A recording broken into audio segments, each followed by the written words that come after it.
এ নাজমুল, নাজমুল, এই চক্কর নিয়ে দেখাচ্ছে নাকি? হ্যাঁ, সামনে মানে কি দিয়ে ভাত খাবে? কি দিয়ে ভাত?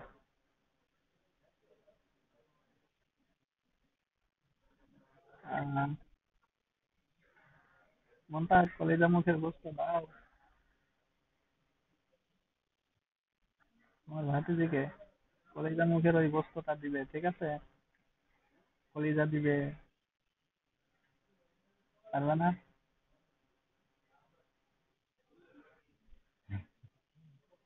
এখন তুমি একাই খাবে? তাহলে আমার মা দুটা চুমা বেশি করে খায় না? এই যে এখন সুন্দর দেখা যাচ্ছে, বুঝছো? একদম ক্লিয়ার দেখা যাচ্ছে এখন।